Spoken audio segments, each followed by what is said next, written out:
Olá, meus irmãos e irmãs de Ideal Espírita, vocês amigos e amigas que nos acompanham aqui na página Estação da Luz Espírita, muitíssimo obrigado mesmo pela sua companhia. A nossa página Estação da Luz Espírita não tem fins lucrativos, o objetivo é a divulgação da doutrina espírita. E é por isso que nós reunimos aqui esta sede de matérias espíritas para que possa atender às suas necessidades, estudo, lazer, pesquisa. Você encontra aqui na nossa página Estação da Luz Espírita os livros da codificação, obras suplementares, entrevistas, palestras e os programas da Web Rádio Estação da Luz de Natal e Web Rádio Cristo Consolador de São Paulo. Ou seja, um acervo que atenda às suas necessidades, sem fins lucrativos. O objetivo é a divulgação da doutrina espírita. E agora eu convido você para nos acompanhar na reprodução de mais esse trabalho imperdível. Muito obrigado mesmo pela sua companhia e vamos juntos!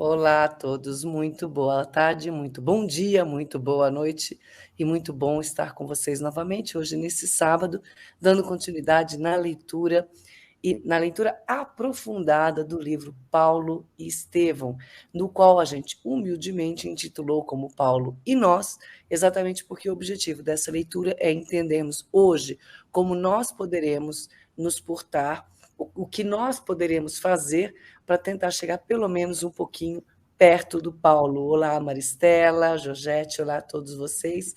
E, claro, gente, a gente está aqui com essas pessoinhas especiais, né, que é a Sônia, que sempre me acompanha, nesses trabalhos loucos que a gente tem essas intuições e desenvolve esse projeto sempre lindo e maravilhoso.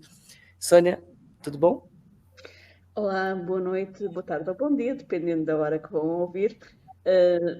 Sempre grata de estar convosco, estar com a minha querida companheira, minha mana do Brasil, e a querida Renata, que é um prazer sempre recebê-la. E aí a Sônia já introduziu quem? A Renata Gonçalves, a nossa querida Renata Gonçalves, que também nos abrilhanta com esse carinho dela e esse carisma e essa sapiência que esta mulher tem, e a forma tão gostosa também que ela tem de apresentar os ensinos. Então, a gente tem uma equipe sempre maravilhosa aqui para poder nos orientar nesse trabalho, para que vocês possam compreender realmente, assim como nós também estamos tentando compreender, da melhor forma os ensinamentos que estão escondidos dentro do livro Paulo e Estevão, ditado pelo Espírito Emmanuel ao nosso querido Paulo de Tarso, e com certeza com as bênçãos de Paulo de Tarso e ninguém mais, ninguém menos do que Jesus Cristo. Acertei isso, Renata? Isso mesmo. Nós estamos aí para aprender juntos, né? Quando a gente faz um estudo desse, o primeiro a ser beneficiado somos nós mesmos. Somos nós que estamos precisando, né? Inicialmente, desse estudo. E é sempre uma alegria dividir esse espaço com vocês, que já são minhas irmãs do coração.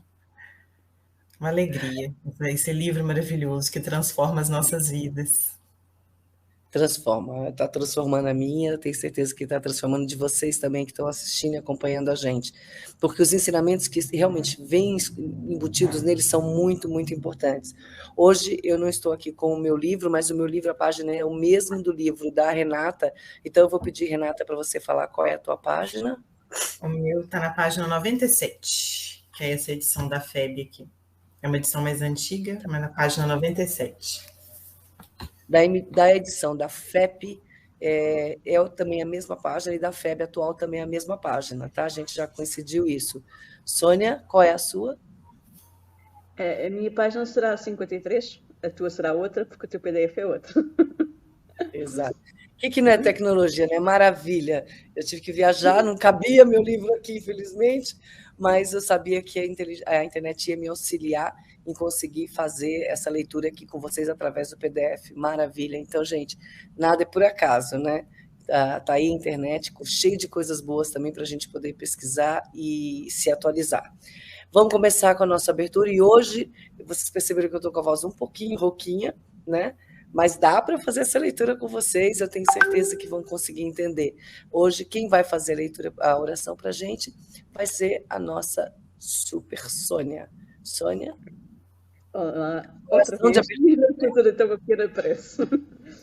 A oração de abertura, é isso. É isso mesmo. Mestre amado, queridos benfeitores, agradecemos esta oportunidade de estarmos aqui através deste meio de comunicação. Agradecemos à rádio, ao Tavares e a todos aqueles que nos estão escutando nos dois planos da vida. Agradecemos a intuição, agradecemos a esperança e o entendimento que este livro nos traz, que nos conclama à nossa transformação moral, a não desistirmos, a irmos sempre para a frente, para conseguirmos vencer. Vencer não como nós entendemos no mundo, mas vencer no sentido do bem, em cada hora e em cada momento. E queríamos pedir que fiques connosco e que nos acompanhes ao longo deste programa, e que assim seja. Seja conosco, e com certeza ele vai estar, porque ele falou que quando estiverem 2 ou mais pessoas reunidas em teu santo nome, ele estaria presente. Aqui nós somos vários, não só agora nesse momento, mas para vocês que nos acompanham, isso vai ficar gravado, tá? Então aproveitem e divulguem nas suas casas espíritas, para os seus amigos, para aqueles que vocês acreditam serem seus inimigos, não por parte deles, por parte de vocês, porque realmente o aprendizado é muito bom. E esse momento, a gente passa a semana inteira esperando esse momento de estar aqui. Primeiro que é um reencontro, né, da gente aqui no vídeo, e com algumas pessoas que sempre nos acompanham também. E aí, aquelas que não puderam assistir no dia, não desanime, é possível só entrar na Web Rádio Estação da Luz, no canal do YouTube, Web Rádio Estação da Luz Tavares, tem um endereço que o Tavares está aqui, pode entrar também pelo Facebook, e acompanhar, procurar a gente lá, Paulo Estevão, Paulo e nós, vai encontrar para poder acompanhar a leitura e estudar junto conosco. E fiquem também à vontade para poder fazer as perguntas, se tiverem dúvidas, nós não soubermos responder, a gente vai atrás das pessoas, ou vamos pesquisar, para que vocês tenham realmente esclarecimento de toda a dúvida que vocês tenham. Claro que se a dúvida, para quem já leu o livro, está mais avançada, se a dúvida for lá na frente, vai ter que esperar um pouquinho, a gente chega lá. Mas, se quiser, pode mandar a pergunta antes, a gente guarda, quando chegar no momento certo, a gente vai apresentar a pergunta aqui, tá bom? Então, vamos lá, vou dar um resuminho aqui, esse é um resumo bem pequenininho e lindo. Primeiro, eu acho que estamos as 3 de verde aqui, né? Renata também está de verde? Gente, não foi combinado. É esperança, gente, é esperança. Olha, então, vamos lá com esse coração cheio de esperança aqui de todo mundo. Vamos fazer esse nosso resumo, e o resumo é o quê? A gente está num momento de consagração de almas, né? É onde a gente passa a conhecer o amor entre Paulo de Tarso, Saulo de Tarso e Abigail, né? Que até então ele ainda é Saulo, e também vamos conhecer um pouco das características de Saulo através da visão de Abigail. Então, isso é muito bonito e muito importante, porque ela dá dicas também da personalidade dele, e, inclusive, depois da transformação dele, a gente vai perceber o Paulo de hoje, o Saulo de hoje e o Paulo de amanhã. Tá? Então, acho que é bem, bem interessante nesse momento, né, meninas? Esses golpes são reflexões para nós, né, de como que é a nossa postura frente aos relacionamentos que a gente estabelece, frente às aventuras que muitas vezes a gente se abre, né, que são caminhos de perdição. Então, a gente tem aqui 2 almas, sabendo o que querem, direcionadas umas para as outras, que souberam aguardar no tempo, o encaminhamento necessário, porque em assuntos do coração, muitas vezes a gente é precipitado, né? Então, ou não entende direito, né? Por isso que a gente vê muitos divórcios, muitas separações, porque o amor de verdade não estava ali, né? E essa união de alma. E a gente vai acompanhar isso aqui e até fazendo um aprendizado para ver como a gente também tem que se portar diante dos nossos relacionamentos, né, amorosos, ou então relacionamentos de amigos também, né, porque onde impera o respeito, a admiração, o resto se conquista de uma forma, se evolui, né, de forma mais fácil.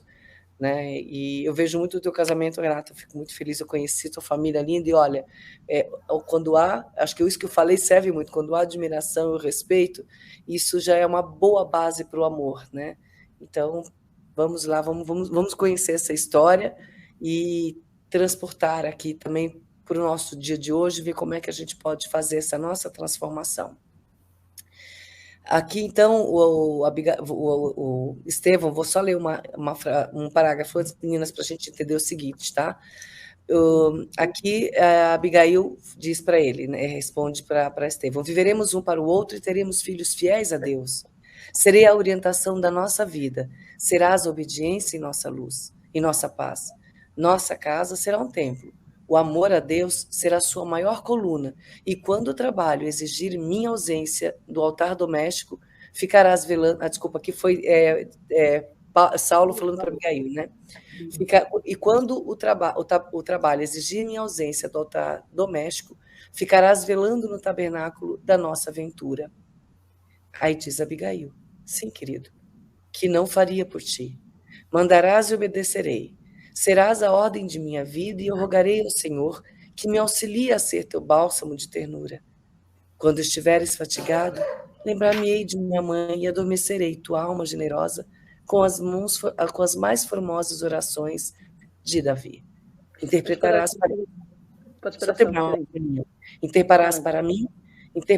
para mim a palavra de Deus, serás a lei, serei tua serva. Pode falar, Soninha. Eu acho maravilhoso a presença constante da mãe deles. Em cada situação, a mãe deles está presente. Mais uma vez, ela aqui diz: eu vou seguir o exemplo da minha mãe. E quando houver necessidade, eu vou orar as orações de Davi. Vou pedir, né? Vou me entregar a Deus nas dificuldades que existem. Ela está a dar um exemplo de fé imenso, tremendo. Não é? E o quanto é importante, e a Renata pode falar isto melhor do que eu, apesar que nós as duas temos evangelização infantil, não é? Mas a evangelização infantil é muito importante, é muito necessária, desde o berço, e ela começa em casa, com os avós, muitas vezes a ensinarem a oração do anjo da guarda, como antigamente se fazia, ou o Pai Nosso, ou a ensinar a oração da noite, que não é para isto que era feito no passado, é muito importante continuar a fazer hoje em dia, porque as crianças têm que não somente ser educadas para a questão da necessidade do trabalho na terra, né? Como nós fazemos, a educação escolar, mas principalmente para se tornarem bons cidadãos. E isso só é possível com a educação ética e moral que se dá exatamente através do conhecimento do nosso Mestre Jesus e da sua vivência. Pode ser através do Espiritismo ou outra forma, mas conhecer como é a vivência real, não é? Com o Cristo. Sim, e a maioria das vezes a gente vê o movimento atual assim de se preocupar apenas com as questões da terra, né? Então a gente põe nas melhores escolas e aprende vários idiomas, vários instrumentos, mas a gente esquece de ensinar os valores da vida eterna, né? De cultivar esses valores da vida eterna. E a gente vê isso presente neles, mas não era porque era uma fé cega, eles não tinham outra coisa do que se ocupar, não. Era uma certeza que eles traziam na alma, né?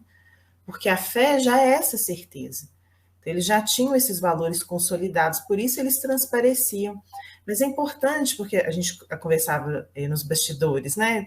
A Euridice resfriada. E muitas vezes a gente fala assim: olha, eu resfriei porque eu tomei algo gelado, ou porque eu tomei uma chuva. Não, nós somos espíritos imortais. E tudo que acontece com a gente a nível físico tem uma outra mensagem para nós. Pode estar relacionado com uma questão vibratória. Então, enquanto espíritas que somos, a gente não pode descartar.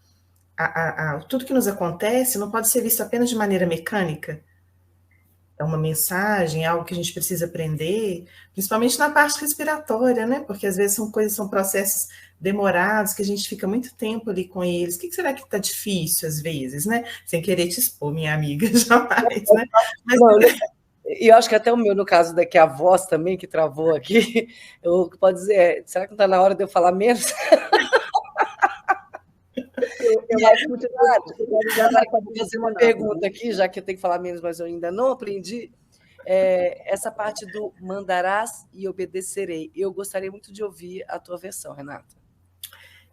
Isso é uma questão complicada, né? Porque, assim, se a gente for olhar a mulher dentro do judaísmo, ela tem, assim, uma postura, uma posição ali na sociedade que gera um certo estranhamento para a gente. Primeiro que a gente tem que ver que entre esse diálogo aqui transcorreram-se muitos anos.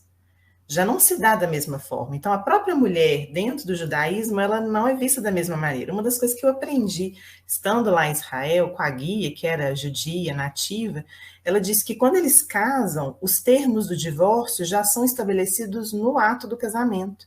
Porque eles entendem, assim, que se você...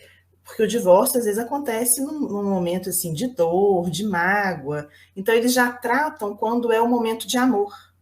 Então, já fica tudo resolvido. Se o casal quer separar, já foi assinado um contrato com os termos, em tempos onde havia um respeito maior um com o outro. Eu falei, gente, olha que avanço, né? A gente tinha que aprender com eles a fazer dessa forma. Quantas separações acontecem de maneira muito trágica. Mas Paulo foi visto, né? Tem passagens ali nas suas cartas onde ele vai ser tido como machista. Mas por quê? Nós estamos olhando ele com os nossos olhos atuais. Mas ao tempo de Jesus, as mulheres, Emmanuel tem um texto maravilhoso que ele fala para a gente disso, que elas eram quase que animais de carga. Então elas não tinham vez, não tinham lugar na sociedade. Então a gente vê esse homem, né, que era um homem, ele um doutor da lei, preocupado dessa maneira com ela, ele já era um homem à frente do seu tempo. Então ele tem um cuidado com ela. E ela estava ali desempenhando o papel que era esperado para ela dentro daquela sociedade. Ela estava fazendo o que é esperado. O que é esperado de nós hoje, mulheres, na sociedade, é outra coisa, mas a gente não pode também deixar de ser mulher. E a gente tem vivido assim, tempos muito difíceis, onde a mulher ela tem perdido o seu lugar de mulher para tentar algo, um papel, uma personalidade que não lhe condiz naquele momento. E nós somos espíritos imortais, nós reencarnamos tanto como homens quanto como mulheres. Então, se hoje eu estou no desempenho dessa função, desse papel, em outro momento eu vou estar em outra. O que esse papel, o que o mundo espera de mim no desempenho desse papel? Então, a gente vai ver que, em verdade, Paulo não diminui a mulher, né? Ele promove, existe uma promoção. A gente vai ver, sem querer dar spoiler, né? Quanto que ele vai fundar, inclusive, uma igreja com uma mulher. Quanto que ele se valeu, o próprio Cristo, lá no Evangelho, consta que as mulheres eram quem patrocinavam o movimento deles com os seus bens. Então, a gente tem Jesus promovendo a mulher e temos Paulo também promovendo a mulher.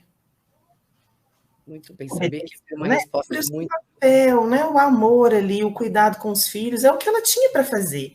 E o que a gente tem para fazer, a gente tem que fazer bem feito. Aquele seja perfeitos, ele está em todo o tempo. Então, se hoje eu estou maternando, seja perfeito. Se hoje eu estou trabalhando, seja perfeitos. No meu relacionamento, seja perfeito. A gente dá o melhor de nós. Seja no desempenho de qual tarefa a gente esteja fazendo, né? Sabia que vi uma resposta boa. Então já posso começar a ficar menos rouca agora.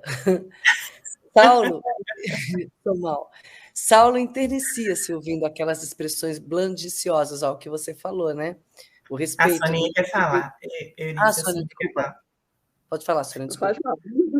Obrigada, Renata. Como eu estou lendo o PDF aqui... Por causa do delay, não é? Então, eu queria trazer para o presente, ok? Aquilo que a Renata disse. Nós temos muita tendência a olhar as culturas como é a nossa cultura. E, na realidade, a cultura no Brasil é uma, em Portugal é outra. Temos, mais ou menos, aparentemente os mesmos direitos, as mulheres, apesar que as conquistas e a forma como é feita são diferentes. Mas se nós formos olhar, por exemplo, para o mundo asiático, vamos olhar para a Coreia. Não é assim. Na Coreia, a mulher continua a ter um papel muito próximo destes. Podem trabalhar fora, mas têm um papel muito próximo deste. Obedecem aos pais, há ainda casamentos combinados. Portanto, então nós não podemos olhar somente para nós. Temos que olhar para um global, não é? Quem diz na Ásia, que é uma coisa mais adequada, no sentido mais próximo de nós, apesar que ainda existe isto, temos também, por exemplo, no Afeganistão, em que não têm qualquer direito. Okay? Portanto, se nós formos pensar sobre isto, não é? Ou no Irão, portanto, se nós formos pensar sobre isto, vamos ver que há um mundo para as mulheres dispar no próprio planeta atualmente, não é? Aqui, neste caso específico, nós temos a questão de, ok, o papel é eu ser mãe, educar os meus filhos e trabalhar em casa, inclusive, como nós falávamos semana passada, elas também cultivam para o marido vender, não é? O pai, neste caso adotivo, e o marido vender. Então elas não deixam de trabalhar. Trabalham num papel diferente, mas não deixam de ter, como a Renata disse muito bem, fazem-no muito bem feito. Não é? Aqui, neste caso específico, vê-se isso, não é? Portanto, as conquistas não se dão de um dia para o outro. E nós temos muita tendência a olhar só para a parte negativa. Temos que olhar também para a parte positiva, não é? Nós, hoje em dia, continuamos a ser mães. Nós continuamos a ter que desempenhar o papel de mãe e de cuidar dos nossos filhos. Não é a escola que vai ter que fazer isso. A escola dá a instrução. Educar os filhos e cuidar dos filhos somos nós. E aí a Renata dá um bom exemplo, como eu disse, e o Glauco em combinação. Hoje em dia já é em combinação. Já não é só um dos lados, não é? Porque ambos trabalham fora e ambos, né? E também a deslocação, porque o trabalho já não é para tão longe. Mas imaginemos que há alguém que está imigrado. No meu país acontece muito. Que, por necessidades, têm que ir do pessoal do Norte, tem que ir para a Suíça ou para um outro país da Europa. Quem é que fica a cuidar dos filhos?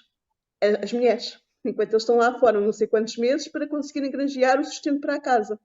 Porque as condições no Norte são diferentes. Então, mesmo no nosso país, há diferenças muito grandes. Então, precisamos cada vez mais compreender qual é o nosso papel. E o nosso papel não só ser mulher, ser profissional, mas também ser mãe. E ser mãe é uma das profissões mais bonitas que existem no mundo. E não é uma profissão, é amor, não é? Eu estou a dizer profissão porque as pessoas consideram como profissão muitas vezes.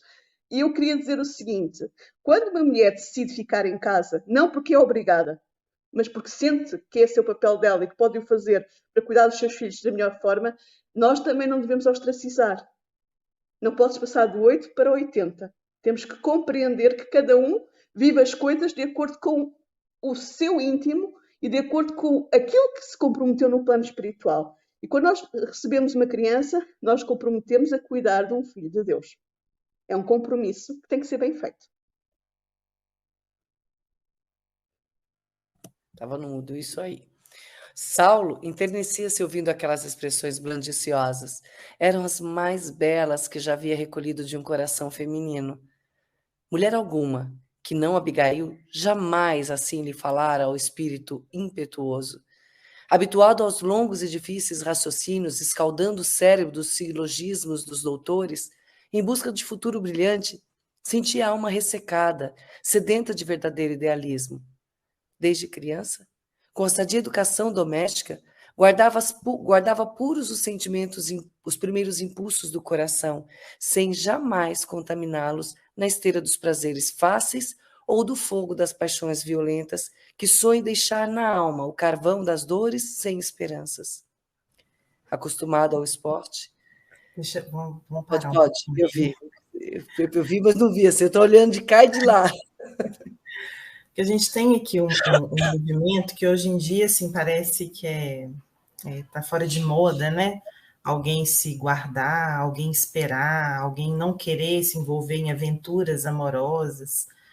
Mas a gente tem que refletir sobre essa questão muito, né? Principalmente os mais jovens, né? Então, o quanto é bonito, porque assim, a gente tem uma programação reencarnatória.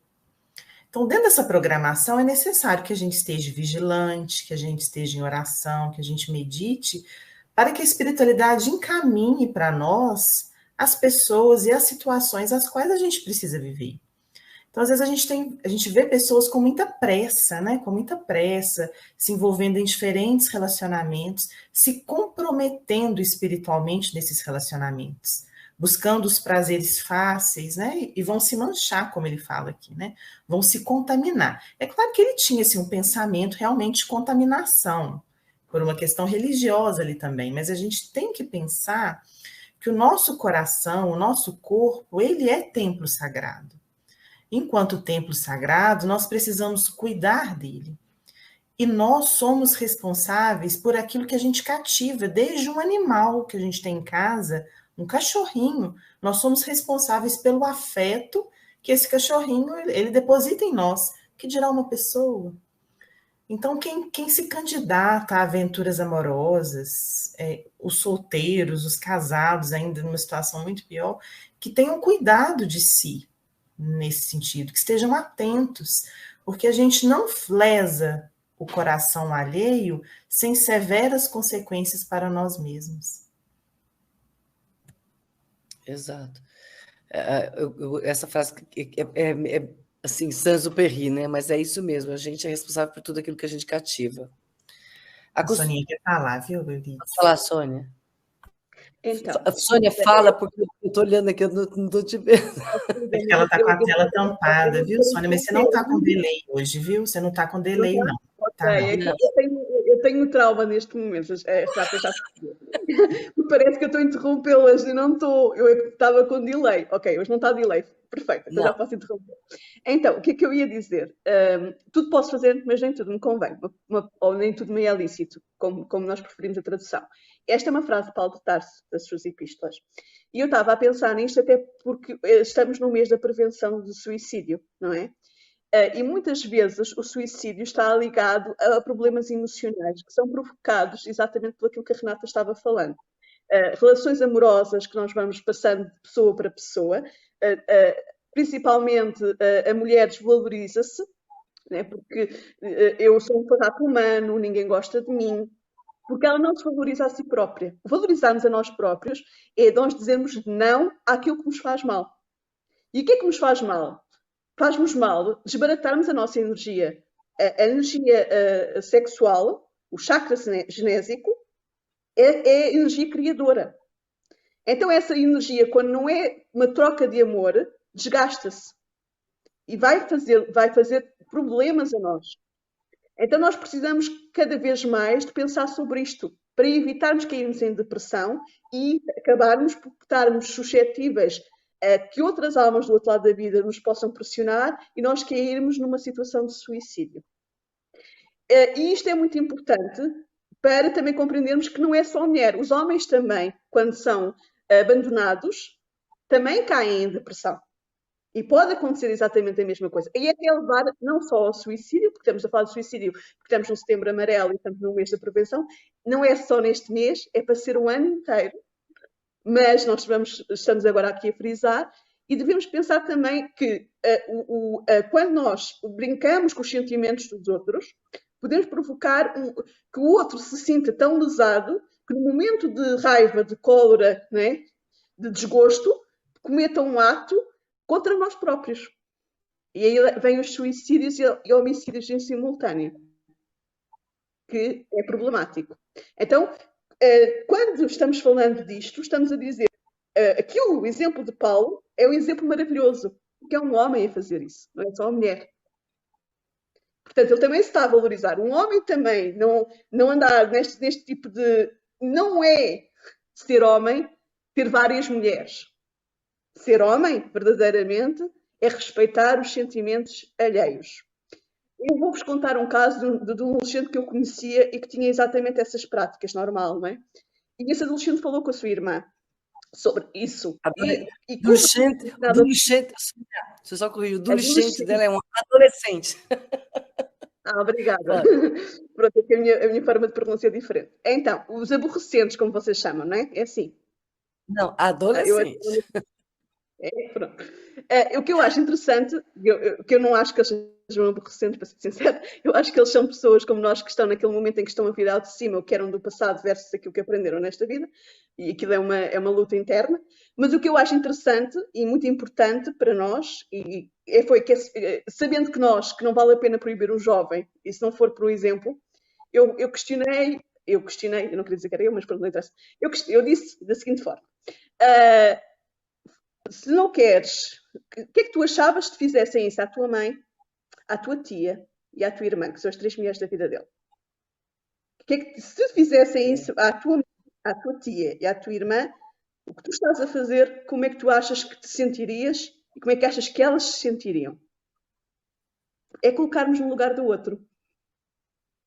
Como é que é possível, não é? Eu, sendo pai de uma mulher, que isto acontece muito, eu vá fazer esses atos que vós estáis a falar, né? que é andar com outras pessoas, né? Mesmo estando casado. Como é que eu posso fazer isto? Se eu tenho uma mãe, se eu tenho uma irmã, é colocarmos no lugar do pai dessa pessoa, do irmão dessa pessoa, e pensar como é que se sentiria. E talvez se nós começarmos a fazer este exercício, que é aquilo que Jesus nos ensinou a fazer, não fazer aos outros, não gostaríamos que nos fizessem a nós, né? Então, nós precisamos de começar a fazer este exercício. Como é que nos sentiríamos? E se começarmos a fazer isto, faremos menos lapsos que vão trazer grandes problemas para as nossas vidas. Porque, como a Renata bem disse há pouco, isto são dívidas que nós criamos, que mais cedo ou mais tarde vamos ter que ressarcir com essas pessoas. Exato. Essa bonito também. Desculpa, Euridice. Pode, Renata. Ela foi um espírito escolhido a dedo para ele, né? Porque ele tinha, assim, valores ali morais tão consolidados que ele não se interessaria por qualquer mulher. Ela tinha dotes, assim, que ele valorizava, porque ele era um homem das letras, né? Do raciocínio, dedicado, estudioso. Então, ela também era, né? Ela também era. Então, ela tinha características, porque ela, apesar de ser de uma beleza muito ímpar, né? O livro vai descrever que ela era muito bonita, mas o atrativo principal dela não era só a beleza. E, com toda certeza, ele já havia conhecido outras mulheres muito belas, mas ninguém que tivesse a alma bela como a dela, que soubesse falar, que conhecesse a lei, né? Que vivenciasse aqueles ensinamentos. Então, às vezes, a gente está em busca do príncipe encantado, né? Mas a gente tem que ser princesa também. O dela também. Ela se cuidou, né? Ela estudou, ela buscou, ela enobreceu a própria alma. Então, ela era uma verdadeira princesa. Exato. Ela tinha, né, dentro dela, ela tinha moral. Então, acho que é uma coisa que, infelizmente, a gente às vezes percebe os jovens não entenderem o que é a moral. Que tipo de mensagem que você quer passar para você, quando se olhar no espelho, e para as pessoas que estão ao seu entorno. É isso que eles esquecem. E o que tinha Abigail era exatamente, não só o conhecimento intelectual, mas ela tinha também uma vivência moral, que veio de família, mas que também ela soube, porque às vezes a gente vê isso, fala, não, mas veio de família, os pais ensinam, mas o filho não aprende, né? Não é que os pais às vezes falharam, é que os filhos não souberam aproveitar o ensinamento desses pais, e ela soube aproveitar, né? E até mesmo Paulo de Tarso, dentro do que os pais deles conseguiram naquele momento ensinar. Vamos ver o que ele fala aqui agora. Acostumado ao esporte, aos jogos da época, seguido sempre de muitos companheiros de desvario, tiveram o heroísmo sagrado de sobrepor as disposições da lei às próprias tendências naturais. Sua concepção de serviço a Deus não admitia concessões a si mesmo. A seu ver, todo homem devia conservar-se indene de contactos inferiores com o mundo até que atingisse o tálamo nupcial, que é o que a Renata falou. O lar constituído haveria de ser um tabernáculo das bênçãos eternas. Os filhos, as primícias do altar do maior amor, consagrado ao Senhor Supremo. Não que a sua juventude estivesse isenta de desejos. Saulo de Tarso experimentava todos os anseios da mocidade impetuosa de seu tempo. Imaginava situações de anelos satisfeitos e, no entanto, sujeito aos carinhos maternos, prometer a si mesmo jamais tergiversar. Quem que ensinou para ele isso, né? A mãe. Não. A mãe estava ali ensinando para ele que ele deveria aguardar, né? Se preparar para esse matrimônio, para esse casamento, na certeza de que seria encaminhado algo de positivo para ele. É claro que assim, a gente tem que sair um pouco desse romantismo, porque nós somos espíritos devedores. A Soninha caiu. Nós somos espíritos devedores, então muitas vezes vai chegar no nosso caminho não aqueles relacionamentos nobres, vão chegar para nós os desafios, os desafetos do passado, na posição dos esposos, né, dos cônjuges, dos filhos. Então, as uniões, no momento evolutivo onde a gente se encontra, elas ainda não são aquelas uniões enobrecidas completamente. Mas é necessário que a gente contribua na nossa parcela para que haja harmonia. Não é falar assim, a gente é num mundo de expiação e provas, então todo mundo imperfeito, vamos ser imperfeitos também.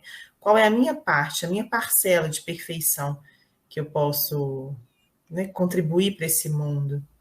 Exato. E ele fala isso, né? Ele valoriza essa questão da casa, né? Ele fala: a vida do lar é a vida de Deus. E Saulo guardava-se para emoções mais sublimadas, que é o que ele encontrou com Abigail, né? De esperança em esperança, via passar os anos esperando que a inspiração divina determinasse a rota dos seus ideais. Esperava e confiava. Isso é interessante, pais... deixa eu interromper só um minutinho.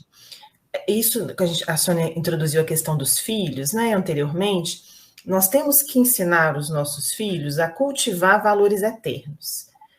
E os valores eternos, eles são diferentes da satisfação imediata dos desejos. Tá certo? Então, a gente tem hoje ao alcance das nossas mãos, com os celulares, né, com os afetos, assim, eu quero a satisfação imediata do meu desejo, eu quero tudo, eu quero ter, eu quero possuir, eu quero consumir. Então, assim, o que a gente pode fazer, né? O que essa mãe fez para que ele aguardasse? Ela ensinou para ele que haviam valores mais nobres. Isso que a gente tem que fazer, a gente tem que saber se preparar para o futuro, e não para o agora. Porque muitas vezes o agora ele ainda é de desafio. Mas é o futuro, então são valores. O que é? É o amor pelos estudos, é o amor pelos livros. Isso é através do exemplo, porque hoje a gente tem as famílias com o desafio dos jovens com os celulares, e é um desafio de todos os lares, né? Mas assim, o que a gente está oferecendo para o filho? Porque dizer para ele assim, olha, só deixa o celular é muito fácil, mas ao invés de dizer, deixa o celular, vamos fazer outra coisa, né? Vamos à praça, vamos ler um livro juntos, vamos assistir um filme, vamos visitar os avós, né? Hoje é domingo, hoje é dia de visitar os avós, para cultivar esses valores em família, porque senão fica muito fácil, como se o mundo ou a escola fosse dar conta da educação moral desses filhos. E não. E ele fala dos pais, né? Que seus pais presumiam encontrar ali ou acolá aquela quem devesse ele eleger. Entretanto, Saulo, enérgico e resoluto, removia a intervenção dos entes caros, no concernente à escolha que afetava a decisão do seu destino.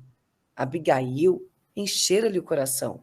Era a flor mística do seu ideal, a alma que lhe entenderia as aspirações em perfeita ressonância de pensamentos.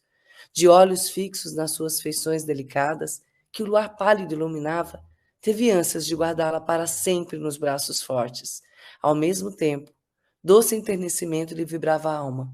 Desejava atraí-la a si, como se o fizesse a uma criança meiga, e afagar-lhe os cabelos sedosos com todo o cabedal de seu carinho.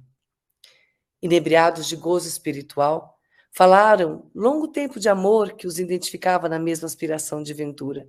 Todos os comentários mais íntimos faziam de Deus o sagrado partícipe de suas esperanças no futuro, que lhes auspiciava, santificando em júbilos infinitos.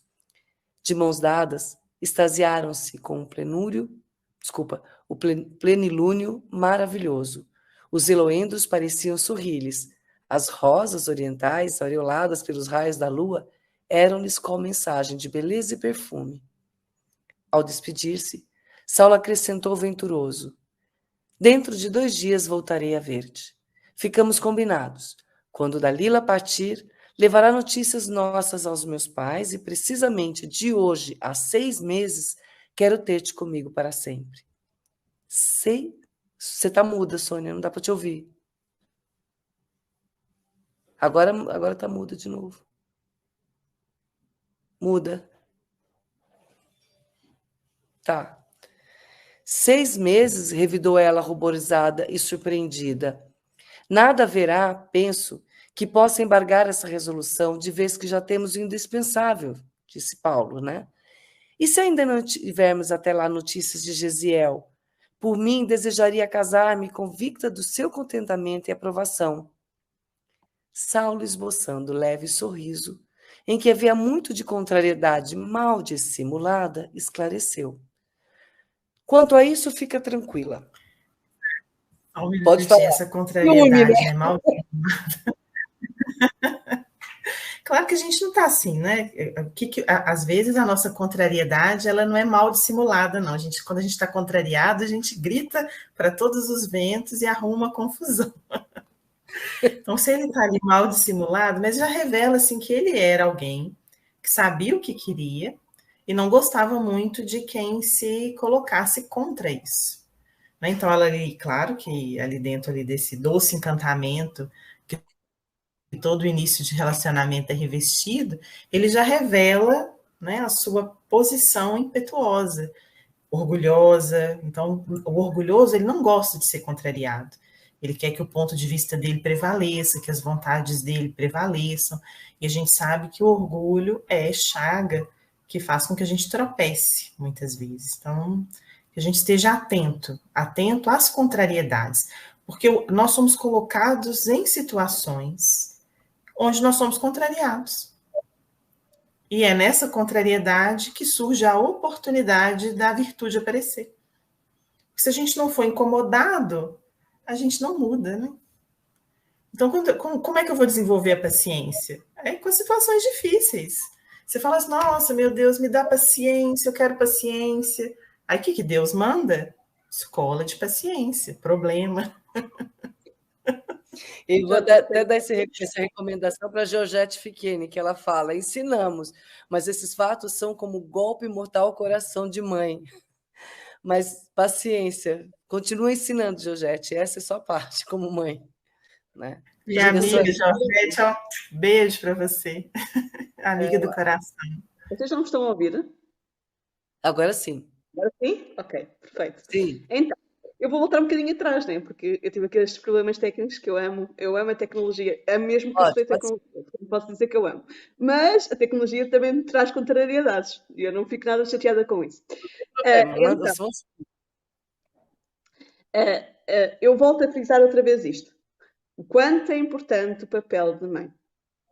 Mais uma vez, a mãe teve impacto, neste caso em Saulo de Tarso, não é? Os próprios, não é? Na educação dele, de como ele deveria ser. E isto é para nós percebermos o papel, não é desvalorizar o papel de pai. Estamos a falar do papel de mãe naquela época. O pai e a mãe hoje em dia, o papel é suposto ser o mesmo. Estamos a valorizar. Este papel de mãe é o papel que o pai deve ter e que a mãe deve ter hoje em dia, ok? É para os dois. Para não pensarmos que estamos aqui a fazer uma apologia. Não, é suposto os dois trabalharem em conjunto para a criação da criança no amor e na responsabilidade, que isso é que é fundamental. Responsabilidade. Responsabilidade não só, como falávamos há pouco, dos afetos, mas responsabilidade com tudo na vida. A disciplina, que Emmanuel dizia ao nosso querido e adorado Chico Xavier. Portanto, o que nós precisamos, e é aquilo que nós normalmente fugimos, porque somos ainda espíritos não disciplinados, é disciplina. E é a única forma também de controlar os nossos ímpetos, os nossos desejos que ainda estão descontrolados, as nossas paixões. As nossas paixões devem ser controladas para compreendermos o que é que nos faz bem ou o que é que não nos faz bem. Voltamos àquela frase, tudo posso fazer, mas nem tudo me convém. Então eu preciso compreender o que é que me convém e o que é que não me convém. E Paulo de Tarso, independentemente de ter aqui bem refrisado pela Renata o orgulho e a impetitosidade, ele sabia o que queria. Porque ele tinha uma base onde ir buscar. Ele ia buscar aonde? Ia buscar ao Torá, portanto, ao conhecimento que ele tinha, e aos pais, que lhe passaram essa ideia de que era um casamento virtuoso. Porque isto é um casamento virtuoso. Um casamento de almas. Um casamento que é para adorar a Deus, né? No sentido em que estão a amar-se, amando os filhos e amando a Deus. Amar ao próximo como a nós mesmos. Isto é fundamental. Claro que existem coisas necessárias de trabalhar, e como disse bem a Renata, não podemos sair aqui do romanceamento, não é? É lógico. Mas temos coisas a trabalhar, como se vê aqui. Mas precisamos de compreender o quanto nós estamos nos a afastar deste papel na sociedade hoje em dia. Quanto nós estamos a não fazer o que é correto para nós, sadio para nós. E isto é muito triste de se dizer, não é? Porque parece que o que está lá atrás é que é errado. Não, tinha coisas menos boas, correto? Coisas que tinham que ser alteradas? Sim, mas tinha coisas que eram corretas e que nós não podemos deixar de valorizar. Não podemos passar do 8 para o 80. É um equilíbrio. Sim, e a gente sabe assim, o quanto que nós, né, os corações femininos, eles já são assim, desde as primeiras infâncias, matriculados na escola da renúncia, do sofrimento. Então, assim, a gente tem essa escola na família, nos relacionamentos, na posição, e isso nos garante espiritualmente, né? Então, a gente tem dados da espiritualidade que a grande maioria dos espíritos ligados a zonas trevosas são almas de última existência em corpos masculinos, né? Então, às vezes, o que nos é proibido, os limites que a gente recebe na condição feminina, eles estão forjando os valores do futuro, né? Então, que a gente possa saber agradecer também. Aí, não deixar de lutar, né, pelos nossos direitos, mas agradecer.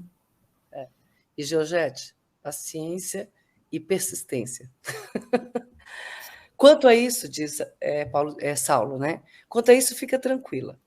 Cuidaremos primeiramente da atitude dos meus, que se encontram em plano mais imediato. E tão logo resolvamos o problema, se preciso for, irei pessoalmente a Acaia. É impossível que Zacarias não receba novas notícias de Corinto nas próximas semanas. Então providenciaremos com mais segurança. Abigail teve um gesto de satisfação e reconhecimento. Irmanados agora na mesma vibração de júbilo, antes que reentrassem em casa, onde os donos os aguardavam entretidos com a leitura das profecias, Saulo levou a mão da jovem aos lábios e murmurou a despedida habitual. Fiel para sempre. Daí a minutos, depois de ligeira palestra com os amigos, ouvia-se o trotear dos animais estrada fora, de regresso a Jerusalém. O carro minúsculo rodava, celeremente ao luar, sob uma nuvem e pó. E chegamos à pregação de Estevão. É isso. Muito lindo, né? Muito lindo. A pregação de Estevão. Saulo e Sadoc entraram na igreja humilde de Jerusalém, notando a massa compacta de pobres e miseráveis que ali se aglomeravam com um raio de esperança nos olhos tristes. O pavilhão singelo, construído à custa de tantos sacrifícios, não passava de grande telheiro revestido de paredes frágeis, carente de todo e qualquer conforto. Tiago, Pedro e João surpreenderam-se singularmente com a presença do jovem doutor da lei, que se popularizara na cidade pela sua oratória veemente e pelo acurado conhecimento das Escrituras. Os generosos galileus ofereceram-lhe o banco mais confortável. Ele aceitou as gentilezas que lhe dispensavam, sorrindo com indisfarçável ironia de tudo que ali se deparava. Intimamente, considerava que o próprio Sadoc fora vítima de falsas apreciações. Que podiam fazer aqueles homens ignorantes, irmanados a outros já envelhecidos, valetudinários e doentes? Que podiam significar de perigoso para a lei de Israel aquelas crianças ao abandono, aquelas mulheres semi-mortas, em cujo coração pareciam aniquiladas de todas as esperanças? Experimentava grande mal-estar, defrontando tantos rostos que a lepra havia devastado, que as úlceras malignas haviam desfigurado impiedosamente. Aqui, um velhote com chagas purulentas envolvidas em panos fétidos. Além, um aleijado mal coberto de mulambos ao lado de órfãos andrajosos que se acomodavam com humildade. É interessante, assim, né, Eurídice? As sociedades, assim, elas isolavam, e até pouco tempo a gente via, né, os sanatórios, a exclusão completa das pessoas doentes, do convívio das pessoas sadias. Então, para além de uma medida sanitária, existia, assim, um sentimento de repulsa muito grande por parte das pessoas. Então, é importante a gente considerar isso aqui, né? Não era só o medo de ficar doente, mas uma completa repulsa em relação ao outro. E ele vai se admirar aqui de como que alguém pode não sentir essa repulsa. Nós sentimos, nós ainda sentimos, quando às vezes a gente tem a oportunidade de trabalhar ou de estar junto, a gente fala, nossa, não, mas como? A gente se incomoda às vezes com o mau cheiro ou com aquela situação toda, e a gente já vê corações, igual uma Madre Teresa, igual um Chico, que são capazes, assim, de um abraço em pessoas, assim, em pessoas em situação de rua, e coisas que a gente talvez ainda não dê conta de fazer. Né? Que aqui em Belo Horizonte mesmo tem muita gente que participa de banho solidário. Eu acho um trabalho maravilhoso, maravilhoso o trabalho.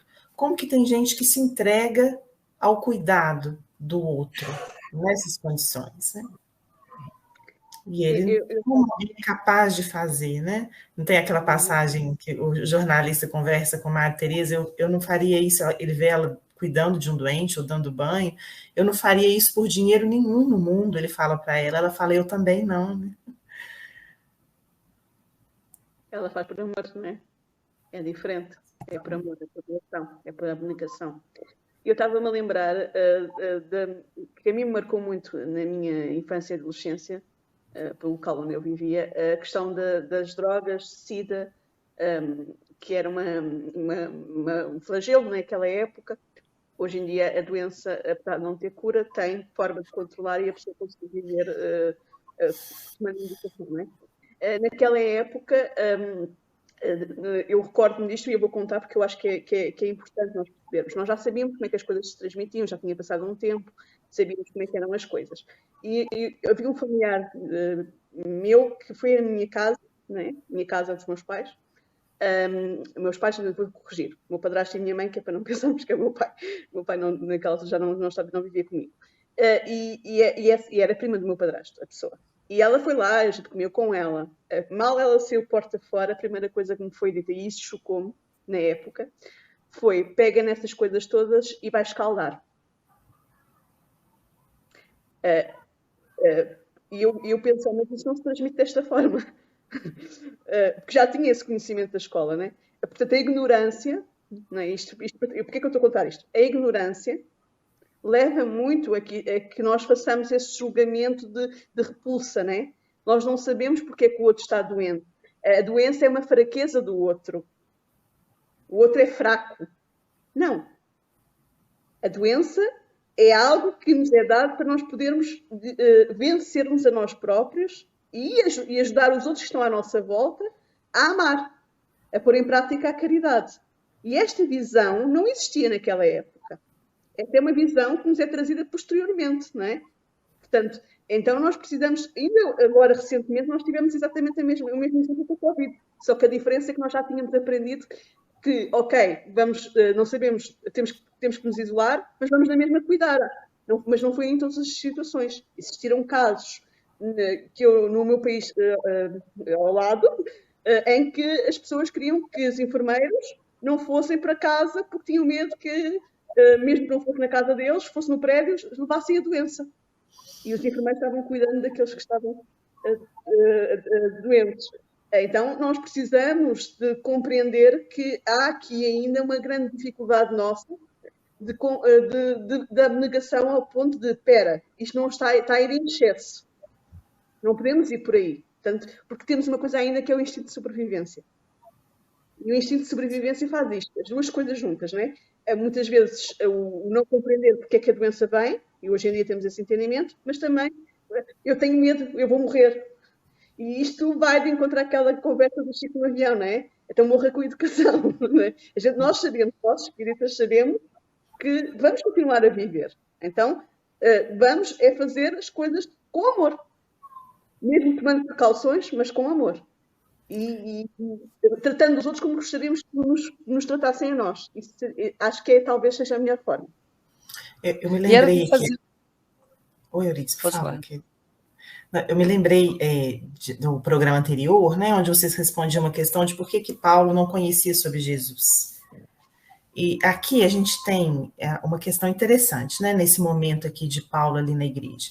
Porque muito embora a gente saiba assim, que coube aos discípulos e aos apóstolos disseminar a mensagem de Jesus sobre o planeta, a presença de Jesus no planeta alterou a vibração do planeta inteiro. Então, muito embora as pessoas no planeta não tenham ouvido falar no nome de Jesus, elas foram tocadas pela presença dele. Então, a gente não pode desconsiderar isso. Essas almas ali, esses apóstolos, abraçando essas pessoas doentes, isso só foi possível por causa da presença de Jesus na Terra. Ele alterou a condição evolutiva das almas na Terra. O próprio magnetismo do Cristo envolvendo a todas as almas, não só ligadas ali à Palestina, mas ao mundo todo. Então a gente vai ver ali que, vamos pensar, se o próprio nascimento de Jesus, a gente tem ali os homens simples, os pastores, a gente tem os reis magos. Os reis magos são representantes da gentilidade. Eles não eram judeus. Então Jesus era para o mundo inteiro. Longe ouviu-se falar da chegada de Jesus. Não tinha jornal? Como é que os reis magos ficaram sabendo que Jesus viria? Então a mensagem de espera do Cristo, ela estava em todas as civilizações. Então vamos imaginar, talvez que Paulo não deu a importância devido ao orgulho que ele tinha. Mas esse nome, ele foi dito, ele foi repetido em vários corações. E ainda que eu não tenha ouvido falar, eu fui tocado, a minha alma foi tocada, porque era um momento de transformação do orbe terreno. O conhecido doutor da lei notou a presença de várias pessoas que lhe acompanhavam a palavra, né, nos textos de Moisés, na sinagoga dos Cilícios. Outras que seguiam de perto as suas atividades no Sinédrio, onde a sua inteligência era tida como penhor de esperança racial. Pelo olhar, compreendeu que esses amigos ali estavam igualmente pela primeira vez. Sua visita ao templo ignorado dos galileus sem nome atraíra muitos afeiçoados do farisaísmo dominante, ansiosos pelos serviços eventuais que pudessem destacá-los e recomendá-los às autoridades mais importantes. Saulo concluiu que aquela fração do auditório fazia ato de presença e de solidariedade em qualquer providência que houvesse de tomar. Pareceu-lhe natural e lógica aquela atitude, conveniente aos fins a que se propunha. Não se contavam fatos incríveis operados pelos adeptos do caminho? Não seriam grosseiras e escandalosas mistificações? Quem diria que tudo aquilo não fosse o produto ignóbil de bruxarias e sortilégios condenáveis? Na hipótese de lhe identificar qualquer finalidade desonesta, podia contar, mesmo ali, com um grande número de correligionários dispostos a defender o rigoroso cumprimento da lei, custasse-lhes, embora os mais pesados sacrifícios. Então ele já estava achando que estava todo, assim, iam ser testemunhas dele. O apoio, né? Ele não poderia empreender nada sozinho, né? A qualquer denúncia, havia necessidade das testemunhas, né? Como apoio, qualquer represália que ele pensasse ali. Inicialmente ele está incrédulo, né? Ele não acredita que ali haja qualquer ameaça.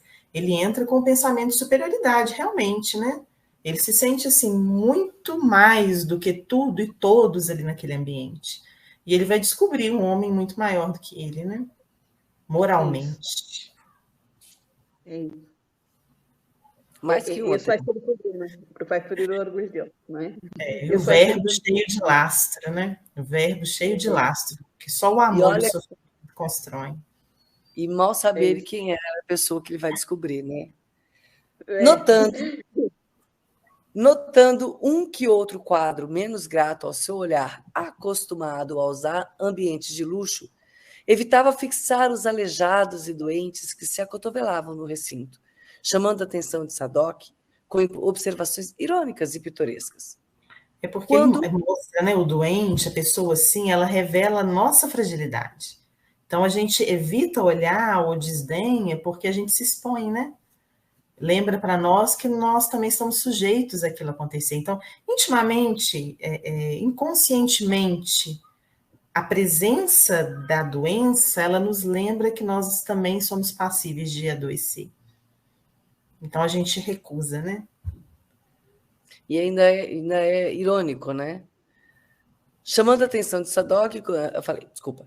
Quando o vasto recinto, desnudo de ornatos e símbolos de qualquer natureza, de todos se encheu, um jovem permeou as filas extensas, ladeado de Pedro e João, galgando os três um estrado quase natural, formado de pedras superpostas. Aí Hoje aqui a gente vê a Estevão. diferença. A gente só querendo te interromper. Estevão, é Estevão. A diferença que existia entre aquele ambiente e o templo, todo ornado de ouro, de figuras, de rituais, né? Vocês leram, né, anteriormente que a própria família ali adotiva de Abigail, ela vivia da criação de animais que eram sacrificados no templo. Então, estima-se que o templo gerava centenas de empregos diretos ou indiretos nessa criação de animais e de produtos que eram levados ao templo para sacrifício e tudo mais. Então, o quanto era diferente, isso chocava ele. A gente tem isso ainda, né? A gente ainda tem os templos suntuosos, repletos de ouro, de ornamentos e de rituais, e que a gente hoje se pergunta para quê, né? Para quê? Aqui não é um altar cheio de pedra. É uma pedra, simplesmente a pedra, simples, né? Estava por ali por algum minuto que ele sobe ali apenas para se fazer visto pela multidão. Não que ele se sentisse superior, né? E nisso a gente apresentou Estevão para Saulo de Tarso, terminando hoje a nossa leitura de sábado, do dia 2 de setembro. E, claro, Renata, muito obrigada. Pode Eu falar. que agradeço, foi uma alegria estar aqui, né? A gente fica doido para voltar o mês que vem, fica acompanhando, né? Para a gente estar aqui conversando sobre o livro, é muito emocionante, né? E às vezes eu fico pensando assim, que alegria que vai ser o dia que a gente vê esse livro transformado num filme, né? Quantas vezes eu já ali fiquei pensando, qual seria a atriz que faria Abigail? Quem poderia representar toda essa beleza, essa meiguice, né?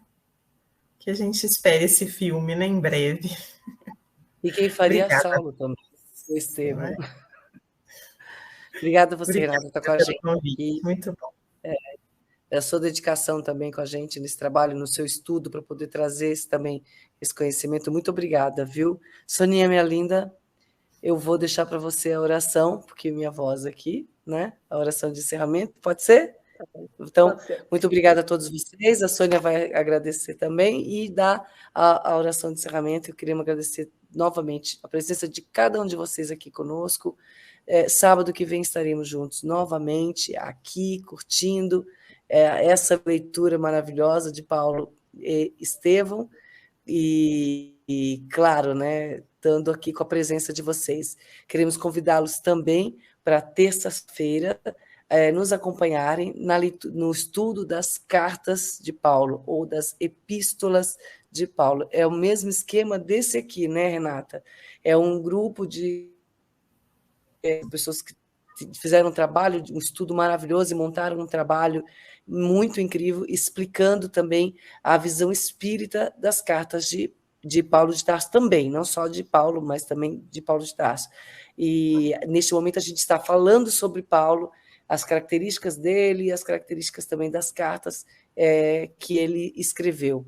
Só temos que agradecer a cada um de vocês a oportunidade de conviver conosco nesse momento. Está aqui, ó, esse é o time de terça-feira, a Cátia Boloni, a Sandra Boari, a Heloísa Assunção e a Sonja Lobo. E eu e a Sônia estamos aqui dando suporte, né, para elas. Eu não sei que suporte elas precisam, mas a gente está aqui. Assim como eu tento fazer aqui com todos vocês. Renata, a Sônia, com a Manuela, com o Glauco, vocês são com a Kátia, que está aqui junto com a gente também, e muito obrigada mesmo. Sônia, a palavra é sua. Obrigada, beijos. Então, até para a semana. Obrigada, Renata. É um prazer, é encontro de almas, como nós dizemos. Aqui é mesmo literalmente um encontro de almas, porque nós sentimos isso mesmo à distância. Já tivemos a prazer de nos abraçar presencialmente, espero um dia voltar a abraçar, ou aqui ou aí, no Brasil, vamos ver. Então, vamos então fazer a nossa prece. Se tiverem a água, coloquem a água ao lado. Os benfeitores amigos vão colocar lá o que é necessário, está bem? E vamos então fazer a nossa oração. Mestre amado, muito obrigada por este momento em que pudemos estar a estudar estas vidas. Agradecemos os exemplos que têm vindo à Terra ao longo dos milénios. Queremos agradecer a todos os profetas, a todos os apóstolos, a todos aqueles que são discípulos de Jesus, muitas vezes anónimos nas suas casas, cuidando das suas famílias, dando suporte, dando amor, dando o entendimento do que é a vida, do que é viver bem, viver contigo, Mestre amado.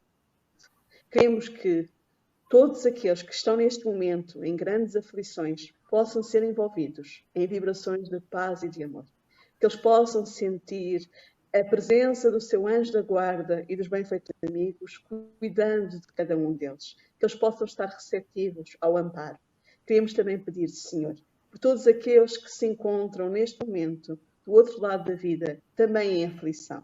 Aqueles que partiram por diversas formas. Mas hoje, especialmente, neste mês, queremos pedir pelos suicidas, por aqueles que estão no vale dos suicidas, as servas.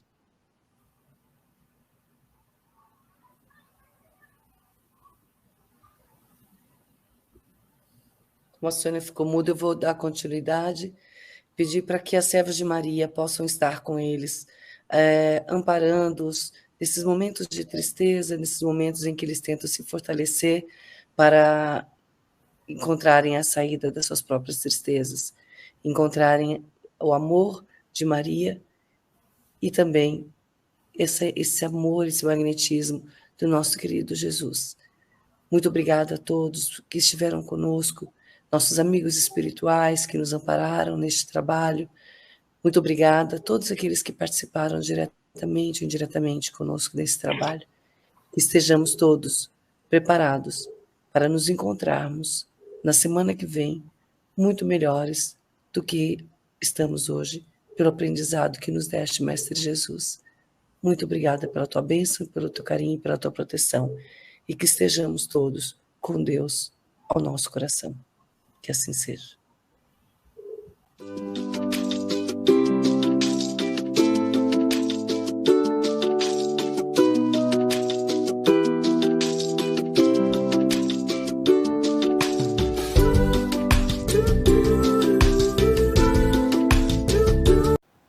Chegamos ao final da nossa atividade. Muitíssimo obrigado mesmo pela sua companhia e espero você no próximo evento.